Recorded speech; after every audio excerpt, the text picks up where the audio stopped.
my flaws, you're dead inside, dead. Can't believe you're gone in my head. Won't forget what you said to me. Living like a bad dream on repeat. Trying to destroy my identity. Don't care what they say, I'm in love with me. Bad vibes, I don't need your company, no. Pull up in a G-class, life is G-good. Flying in a G5 straight to Hollywood. I have not been lost, I've been misunderstood. Cutting my friends off, but they're not off the hook. Wonder what's the cost for the pain that I took. Dropped white woman's rap, haters laughed at me. Now I'm blowing up and they're gassing me. Feeling free, I feel alive. Like peace of mind, I couldn't find that. Suffocating, I couldn't breathe. Let it be what it's gonna be. Judge my flaws, you're dead inside, dead. Can't believe you got in my head to destroy my identity. Don't care what they say, I'm in love with me.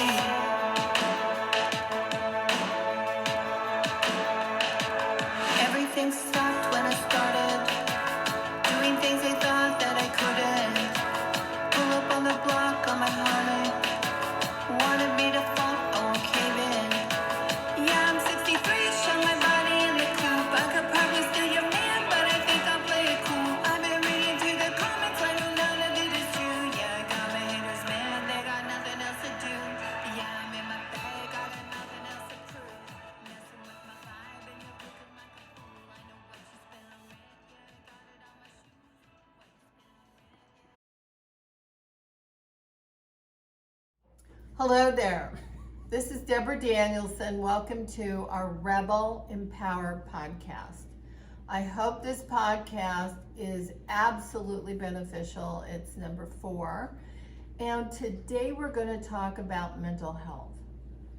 I want to share part of my story and some of the probably worst or toughest moments in my life with you today.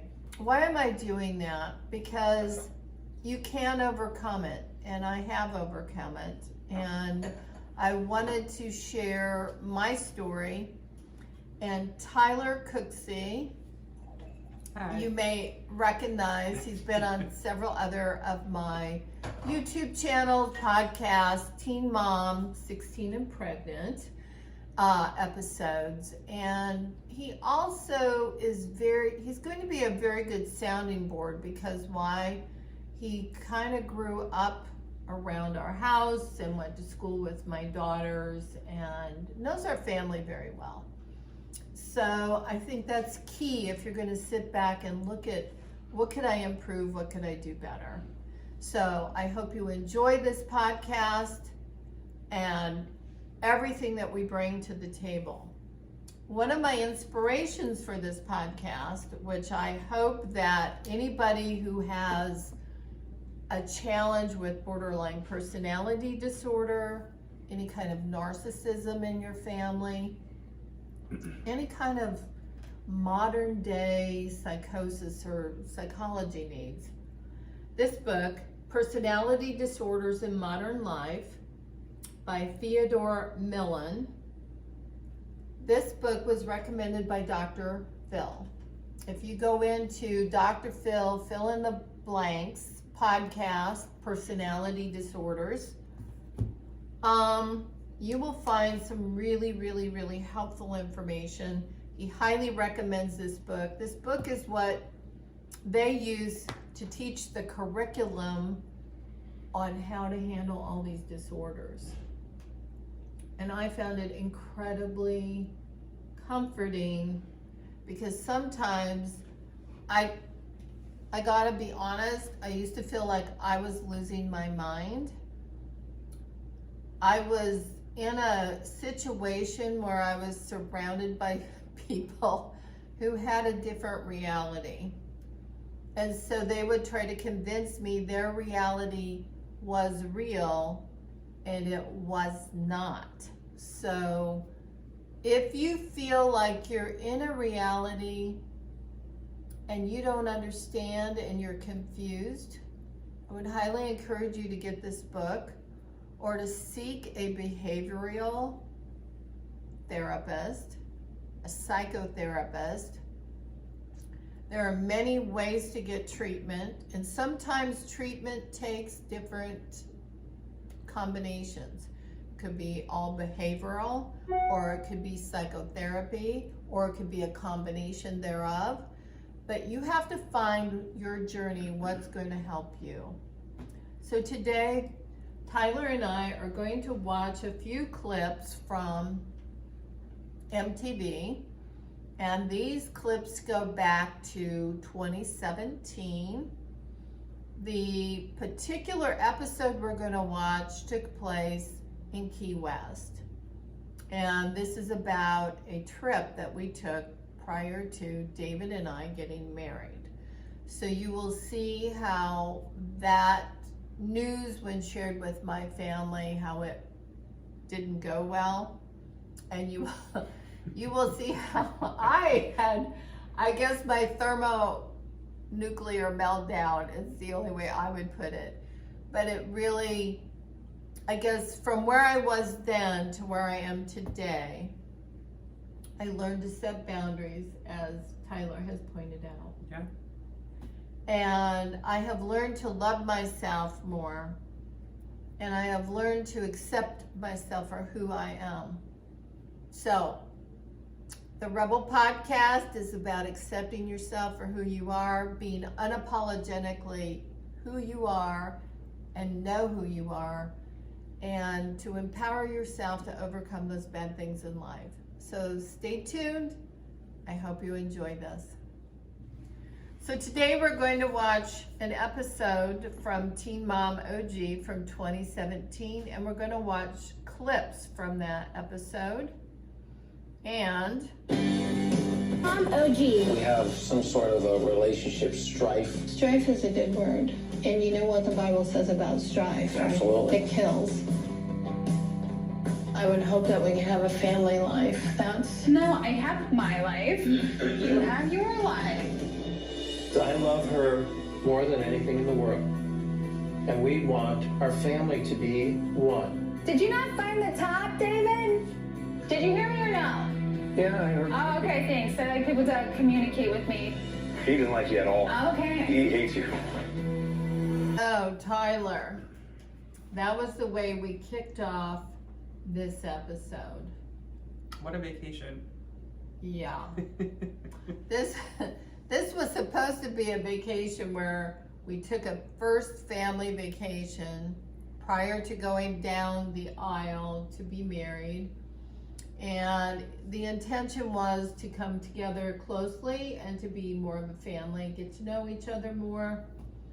But there was lots of distractions. Mm-hmm. Looks like there was some instigating going on. Yeah, so you grew up with my daughter. Yeah. Went to school with her. And how would you describe her personality in school? I mean, I think you met in the 7th grade, right? Yeah. And we met in show choir, and we had a good time together. You know, obviously there was ins and outs of every friendship, and Right. When it was good, it was good. Right. And when it was bad, it was bad. You know. And Farrah always used to be so happy, and we would laugh, we would have great times together, and that's the part I really miss. Mm-hmm. You know, the times when she could be kind and loving, and I guess feel genuine about who she was as a person. Mm-hmm. Maybe safe would be the right answer. And I think as we go through this journey in this episode, and you learn more about my story and how Tyler has experienced part of my story here, Mm-hmm. and how has it affected his life, I think what's really, really, really important to understand is if you have somebody in your family that is having some mental health challenges, it's nothing to be ashamed of. And what we want you to do is not feel alone and not feel like this is some strange thing that's happening.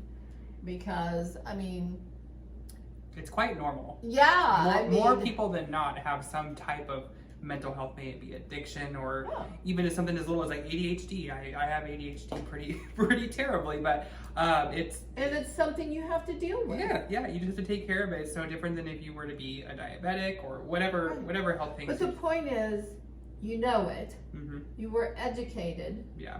And then you figured out through that education how to take care of yourself. Yeah. The first thing though, you have to be honest with yourself that your behavior sucks and that, you know what I mean? And that something is causing this behavior. You have to agree with the people that are around you that, you know what, this behavior is really unattractive. I want to stop acting like this. What's going on? That's how I found out. Right, exactly. And I gotta applaud you because not only did you find out, but you listened. Mm-hmm. And then you said, I love myself enough that I'm going to be better. Yep. And that's key. That's really, really key. The other thing that's really key is that we are not here to pick on anyone. We are not here to point fingers at anyone or blame anyone. But the progress in getting mental health support and to learn about the proper treatment is to get a stable environment. Mm-hmm.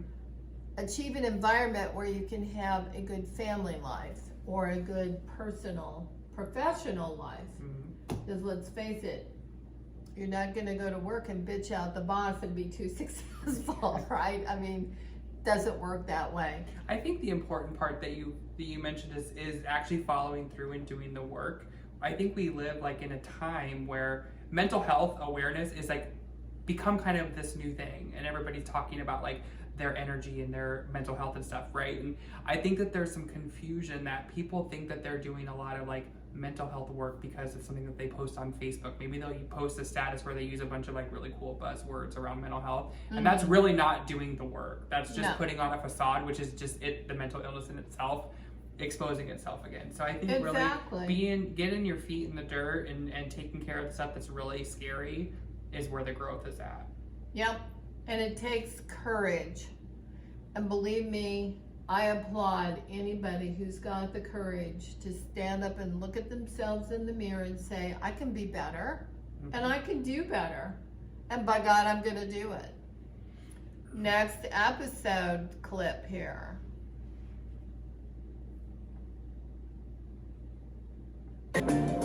I'm still on vacation in Key West, and it's bothering me that my mom's fiance isn't trying to get to know me better.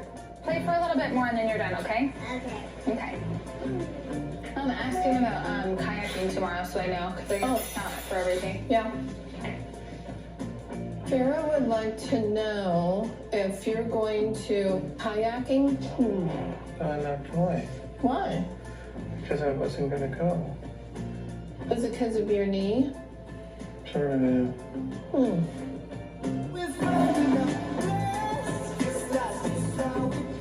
By the way, no bumping in the water like on the go-kart. It was really fun to go kayaking. I love it. So it was so small. And the fish were like right there, and we got to go in the mangrove. I'll be right out. I don't know why Simon didn't go out with us, but he has his life jacket on. Hi, Pelicans! They're pretty cool, huh? Yeah, they are.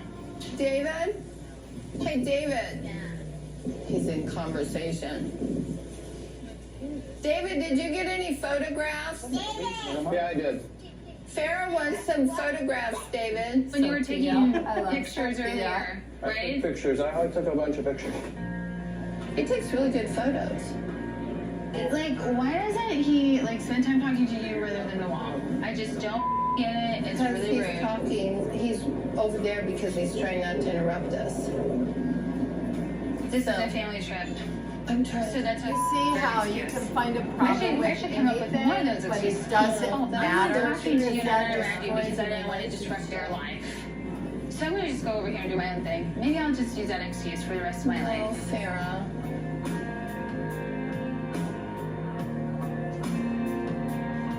You couldn't have won. There's no winning. What are you gonna say?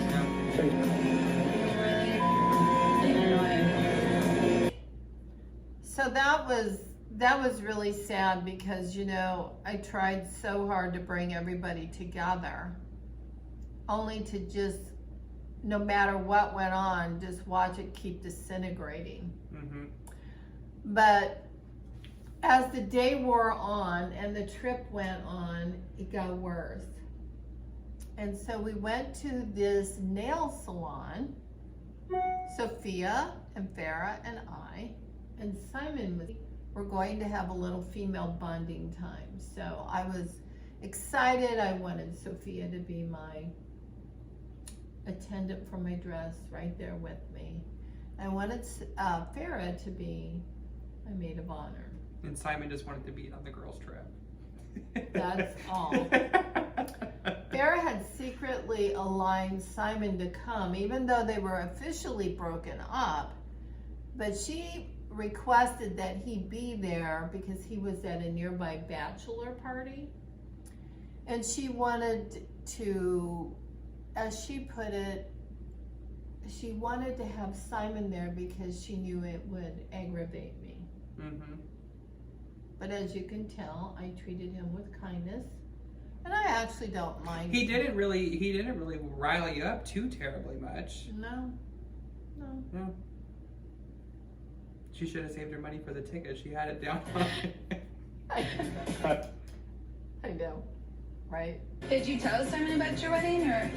Oh, yeah, we're gonna get married. Oh, nice. And Sophia is the flower girl. I'll be the ring boy. That would have been hilarious. Yes. Hello! I'm pumped! Is this a nail spa or what? Now we're at nail Sophia. tea. Ooh. I The was manicure wondering, It's getting because warm. your The grandma manicure should have that a lot never of got fun at this done. wedding. What do you think would be the most fun you could have at the wedding, and how would you like to do it? Like, I want it to be Mexican food. Mexican food? You want Mexican Sophia food? loves Well, if we Mexican. go all the way to Bora Bora to get married, why would we have Mexican food? By the Why way, we I want to did have have local food. tacos. Just gonna have whatever you have in your Did you? wedding. Along with We planned the on Chateaubriand. coming. Yeah, No? unless she tells me not to go, but I'm pretty sure she wants to be there too. How's Farrah's relationship with David? I think this is only like the third time we've ever been together, and today's kind of stressful. So there's always kind of something. Daughter-father type bonding? No, there's no bonding. We should work on that next. Well, Mom, it's kind of sad that you're marrying somebody who hates me. No, he does not hate Like, you.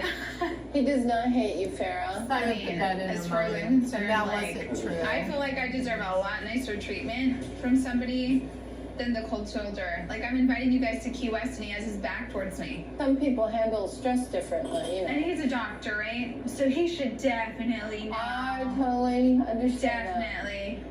that. Yeah. And that's what you bring into your life. Doesn't look like you're really See choosing to how have a great I'm family. always the bad person. Well, I am choosing to have a great No, family. you're not. That's fine. I'll be honest because God bless me for being honest and caring. You just have nobody who actually communicates properly. Well, That's really sad. have you tried communicating with him? Like, Yeah, I have. I have to shout his direction, and then he'll mutter back something. he's hard of hearing. I'm sure he's a hard person to deal with, no doubt. You but can I'm always just blame saying. it on I'm somebody else. I'm not being blaming you, I'm difficult. just saying. Simon's calling it out there. Everybody likes to focus. Oh, that person's difficult anyway. But I'm really the easiest person. Really, I am. And I won't show up to the wedding if there's Do you still a think it problem, bothers okay? me? Do you think all this bothers Apparently me? not. It does bother me. Because I don't deal with that. I would not put up with It that. bothers me very much.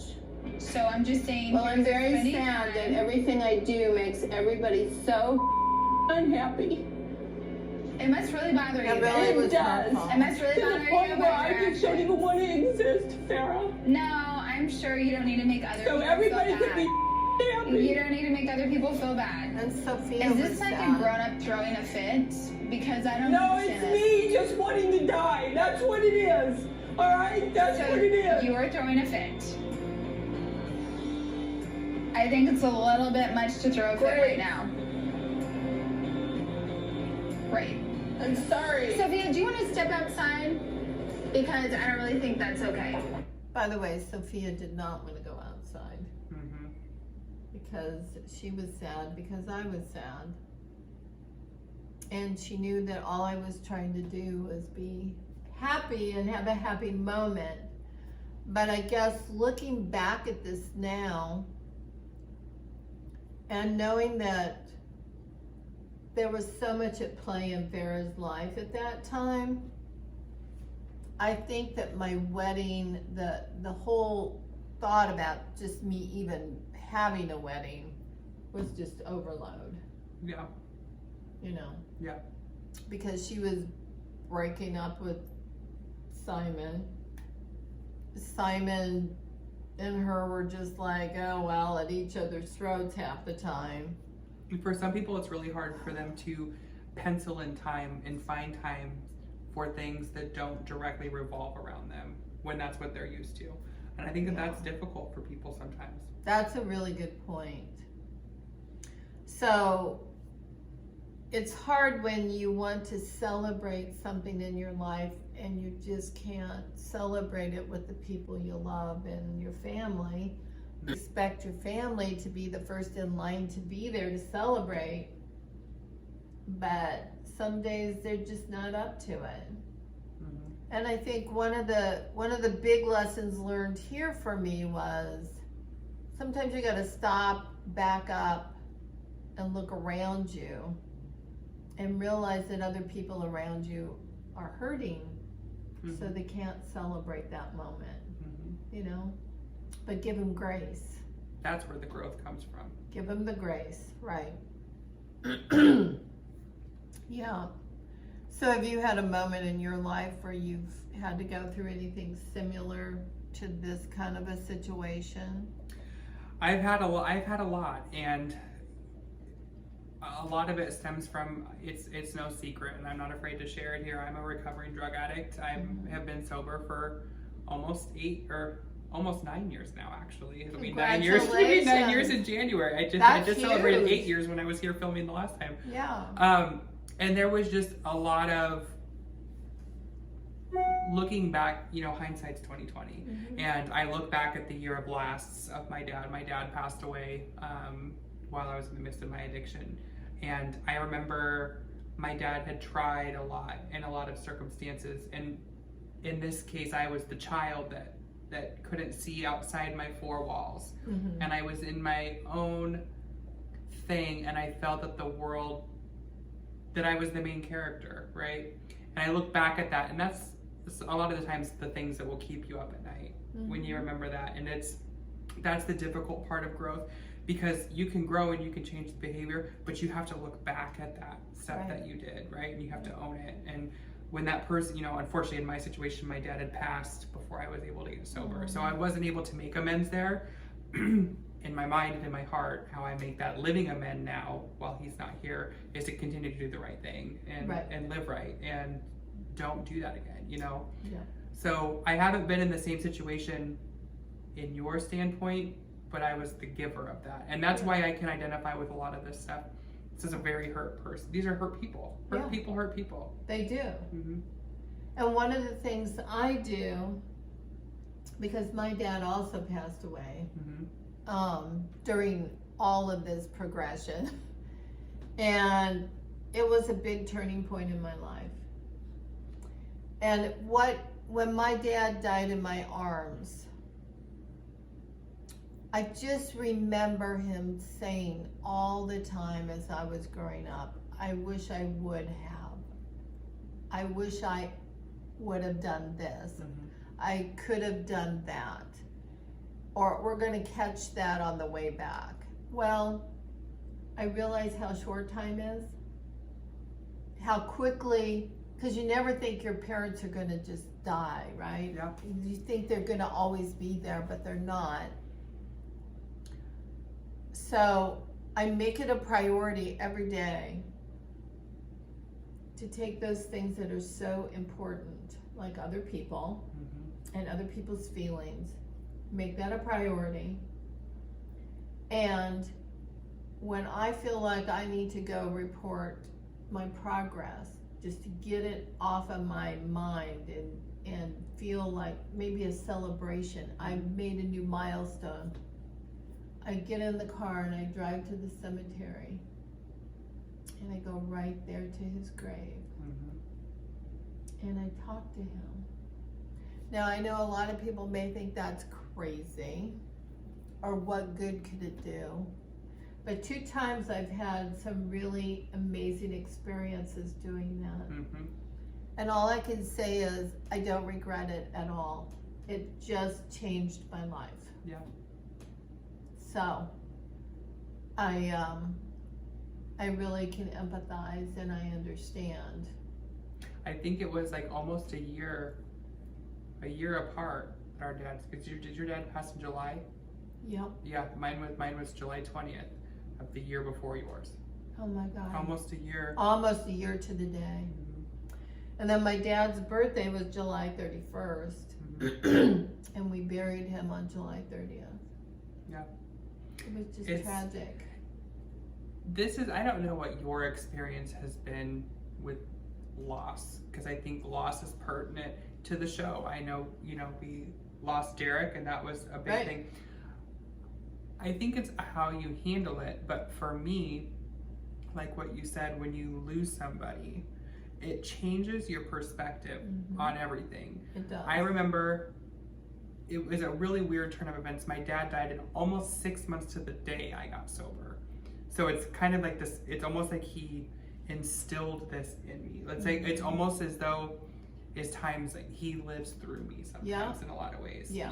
And my aunt who just passed away, I would be helping her do something and she's like, man, I just really see your dad in you. You really have your dad's mannerisms when you do this, So when you look at that, comforting. It's very comforting, but it changes your perspective and you stop entertaining the bullshit because it's so short. It is.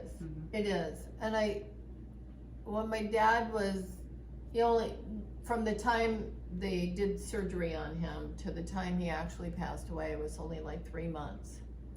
And that 3 months went like 3 minutes. It was so quick. But I made sure that I didn't waste any more time. I always used to think, oh, well, I got plenty of time. I'll come back. I'll do this. I'll do that. No. So what I do is every minute of every day, if I have the urge to create something, tell somebody I love them, whatever, I pick up the phone, I turn on the computer, I take a decisive action now. Because you may not have tomorrow. Yeah. More importantly, they may not have tomorrow. They may not be able to see or know what you've done.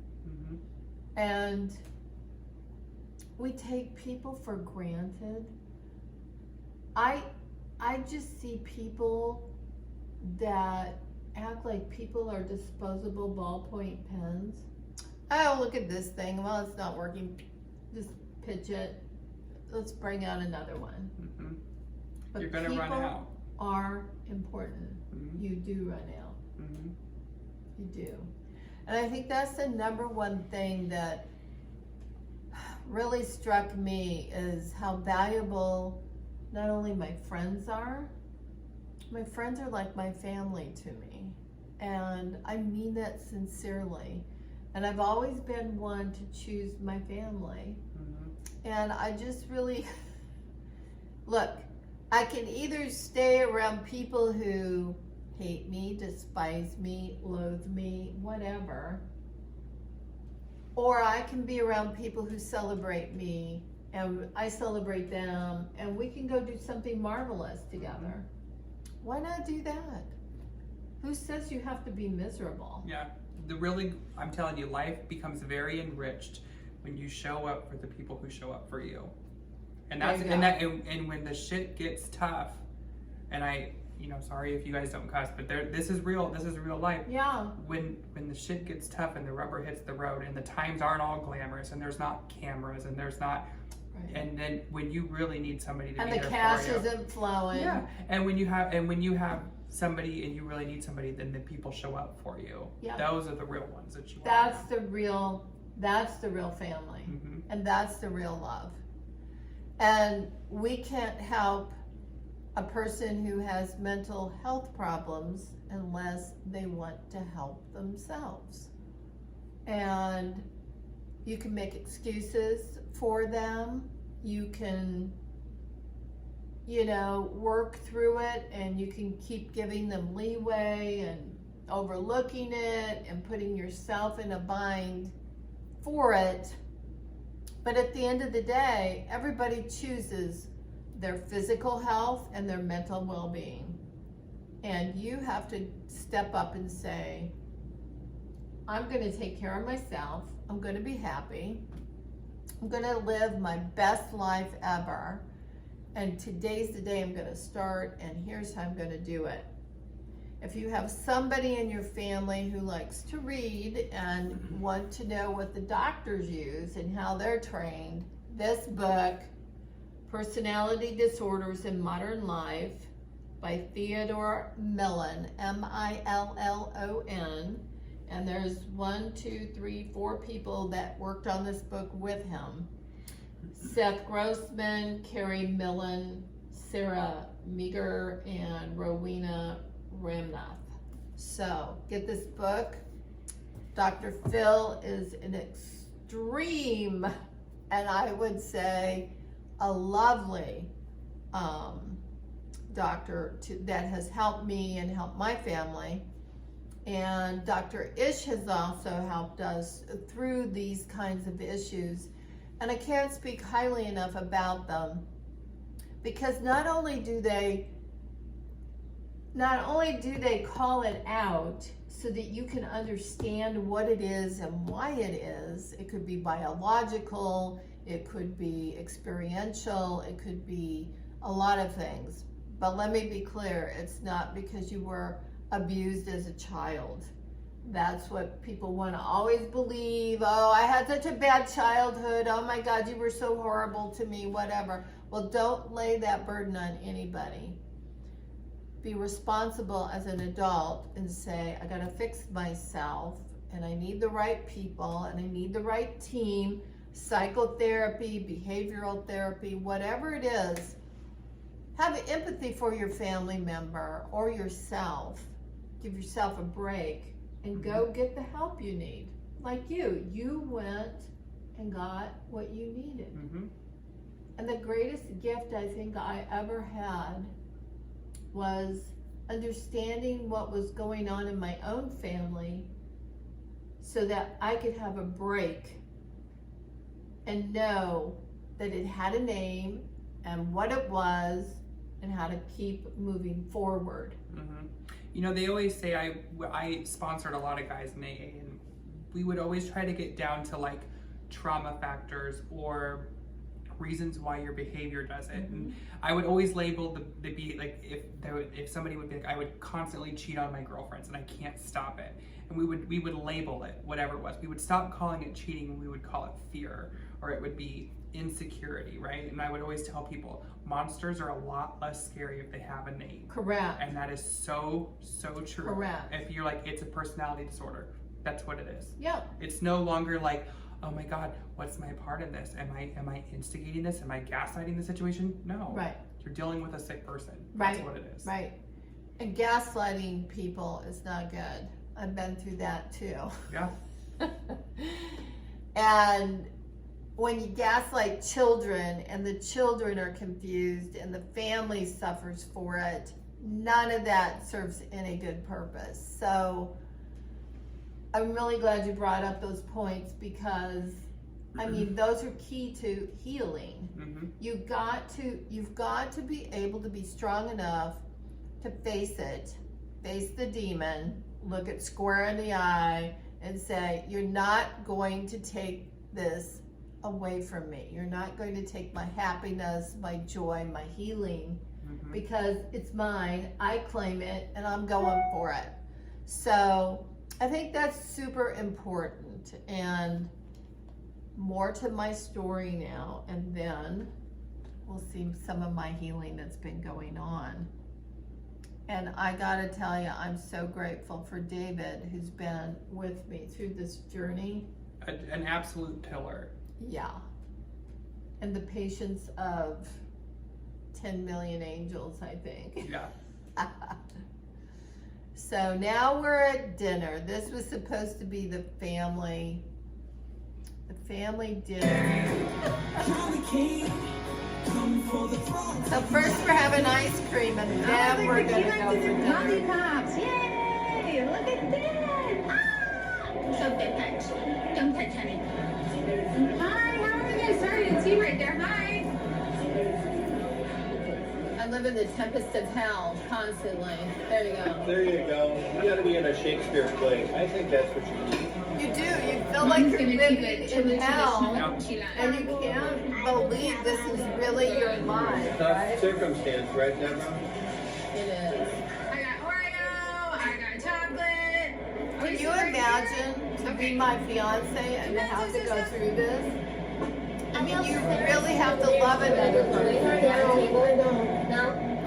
I don't think it has anything to do with me. I think it's David and Farrah, whatever they want to do. If they want to fight, if they want to kill each other, if they want to be friends, that's up to them. I can't be stuck in the middle anymore because my life has become hell. Okay? That's it. You feel I'm done. I'm done. Did you feel defeated on what happened? Okay. The issues that Debra's control. David knew better than That poor producer was like, I'm gonna have to ask her. I know. She's here. I gotta tell you, those producers are amazing. Well, what's your plans for the rest of the day? I love Kristen on my I hope to be They having were so great. Was that Jordan with Try her? to cook a family meal You know, for a family. That's what I do when I travel. Are you gonna give me permission? I can't give anybody anything. That's what I found out. I'm a failure at everything. So there you go. I owned it. I owned it. Everybody was saying, did you get over it? You know why? Because I'm sick and tired of being in the middle of bull. I love you. And it is I bullshit. don't love anybody else. I love you. How many people will be here for dinner? I don't know. I'm not in charge of anything. Poor Sophia. My Lord Sophia is sad. Just like I was sad. Yes. I sort of like to eat or cook locals. Would you Cook mind locally? if I picked up some stone crab and stuff like that and cooked that stuff for dinner? I do not mind. Stone crab could be fun. We had to walk Which is weird to get to the behavior. grocery store to buy all this seafood. And then fresh off the boat. And then we had to walk back to the condo to cook all of this. Production didn't drive you? No. And it, you know, it's Key West. It's It's hot. hot. It's sunshine. Yeah. And if you notice, David's got on long sleeve shirt because he doesn't like sun and he's convinced there's, you know, all kinds of health hazards with the sun. How was the crab though? How was that? Did you know guys what? even get to eat anything? We ate, he cooked, he worked his ass off, but I remember nothing about the dinner because it was such a traumatic, horrible scheme. That's what it was. It was a game. It was a game, and it's a game that didn't need to happen Mm-hmm. because love takes away fear, Mm-hmm. and I think this was mainly fear. Mm-hmm. So here it goes. You make me feel a fire burning deep in my bones. And I just can't help but start from making it go. Sophia spent a lot of time in the pool. Don't hit that because it'll fall. She's a Pisces. She's born. She All right. loves to swim. Yeah. And she's taught herself everything, the poor little thing. This looks really good. Thank you. So David, are you coming? I am just finishing reducing the sauce for the shrimp. Oh, all right. David loves to cook.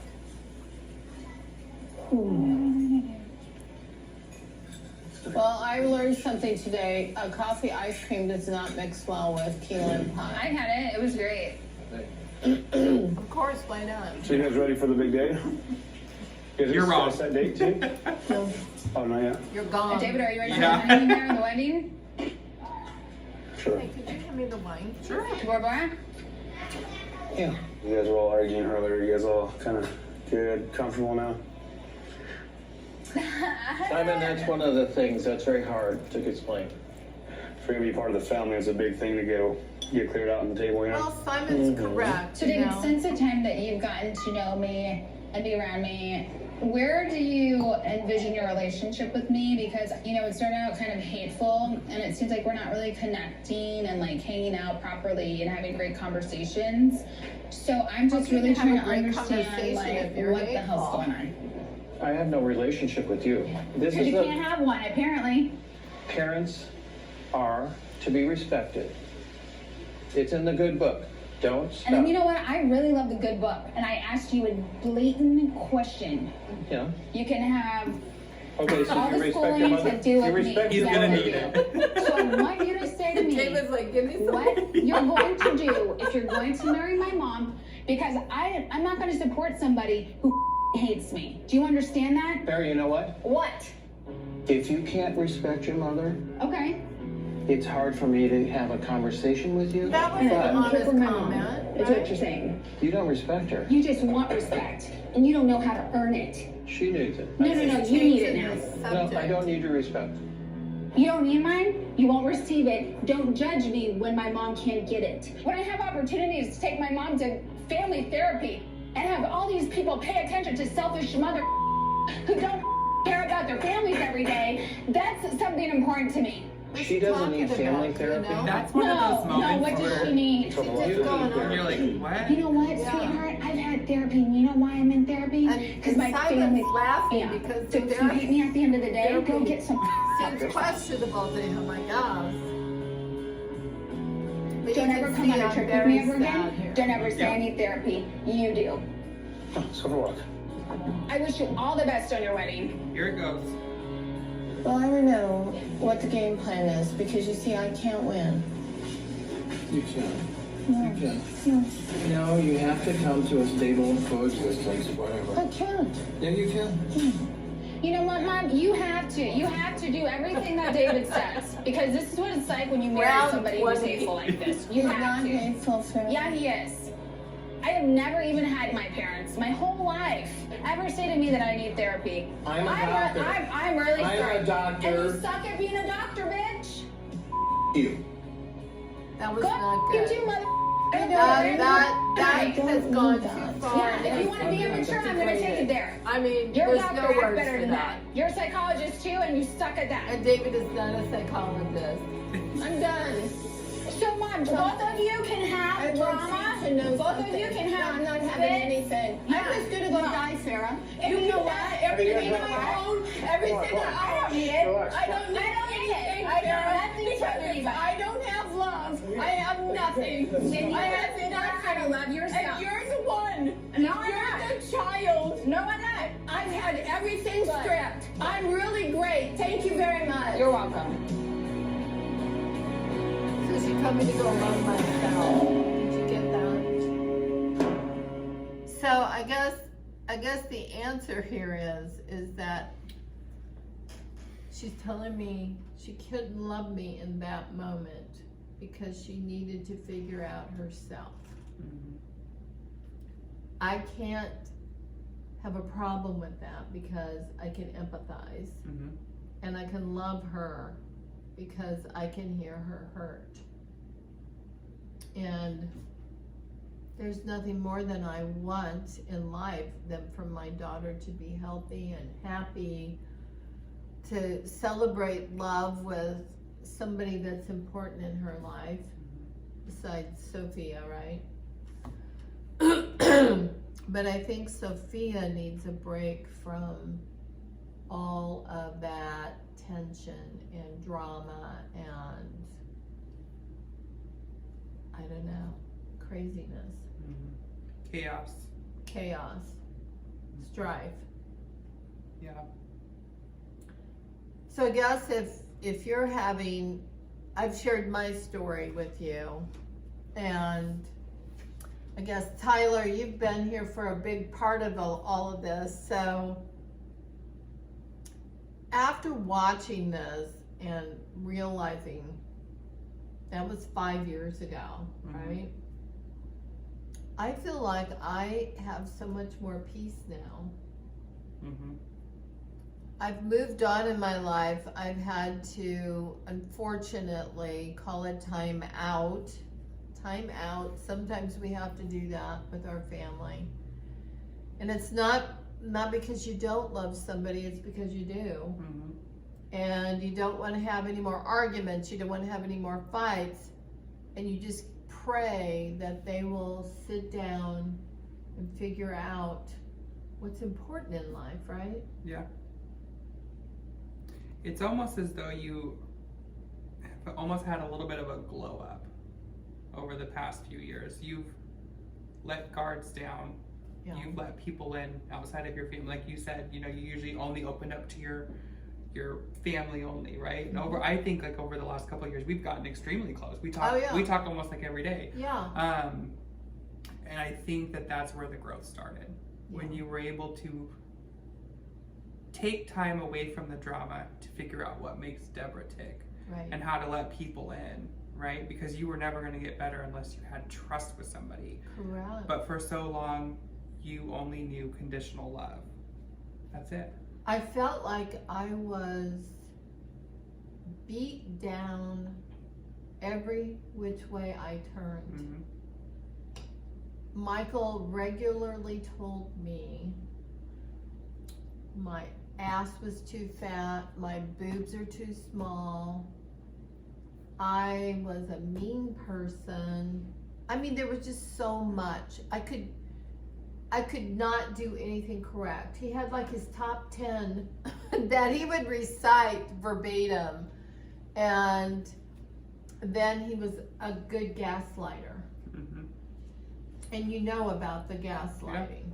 Yeah. So I guess what set me free was one day I just was in the bottom of a boat, a yacht, and I was in the bathroom and I just said, God help me, because I just can't do this anymore. Yeah. I can't be abused anymore. I refuse to be treated like I'm garbage. Yeah. And like I have no value. Mm-hmm. So God, give me the strength to go up there and just move on. And that's what I did. Yeah, and it's really amazing. I haven't gone through that on the family side, but being somebody in recovery, I hung out with people who drank in excess and did drugs, and in order to get better, like, you have to be able to get away from those kinds of people. Yeah. But when you have that awakening, it is insane what you're capable of. It's almost kind of scary. You're like, oh my gosh, I'm kind of dangerous, because I always thought like I would always be below these drug dealers, and I would always be like at their beck and call to do whatever it was that they needed. And then when I finally was like, no, I'm not doing this, I had to look in the mirror and remember who I was. And that you're valuable. Yeah, and I'm not showing up to that shit anymore. Right, right, because you don't have to. Yeah. You do not have to accept the prison that other people put you in. Mm-hmm. And the fact that they're telling you, I guess, to boost their own ego and their own self-identity, you don't have to accept the fact that you are below them, beneath them, subservient to them. Yeah. And I guess that's the moment I finally realized, I guess I just sort of snapped one day and just said, okay, I've had my life threatened for the last time. Mm-hmm. I've been told for the last time how worthless I am.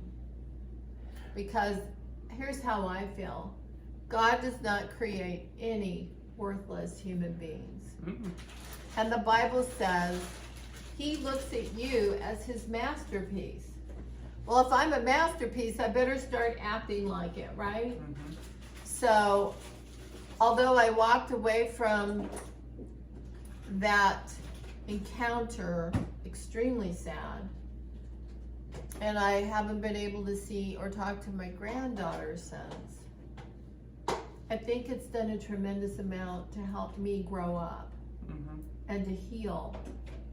And with the love of my husband and his guidance and his support, and you and Travis and Wayland and a whole bunch of other people. Mm-hmm.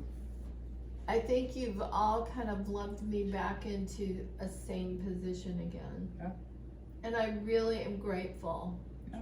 You know? It's one of those things where if you grew up as a child and you were around chaos and mess, right? And then you marry into chaos and mess. And then you meet somebody who that's foreign to them, right? Yeah. Then you have like the exposure to what is actually reality. This is peace. Yeah, peace.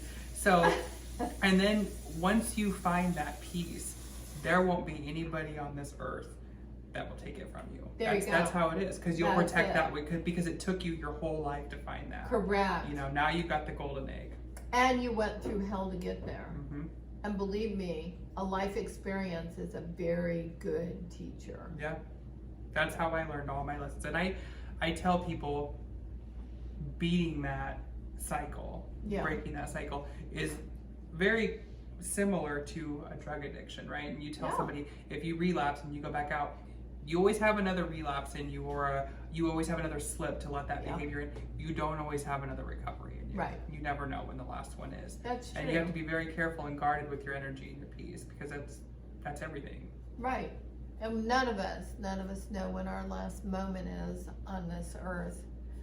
But I will tell you this: know who you are, love who you are, love those people who love you too, and every day live it like it's your last day, because you never know. And one of the things I'm very grateful for is that I've had the opportunity to be with Sophia and to love her and to tell her I love her. And I just pray to God that at some point we get to come back together. Mm-hmm. The song I wrote, Grandma's Love, I wrote that with a premonition, and that was several years ago, but it was Sophia's birthday. And I wrote a song about all the things we did and all the time we spent together and how that's important. Mm-hmm. And I pray that while we're apart, she can listen to that and know and feel the love I have for her. Yeah. And God has for her. Sure. So anyway, thank you for coming No, today. thanks for having me. And I hope that this little look into my life has been helpful to anybody who's experiencing separation from their children, their grandchildren, even a spouse. But just remember that you can turn it around, you can be strong, you can empower yourself, be that rebel, and accept yourself unapologetically to be yourself. Thanks for watching.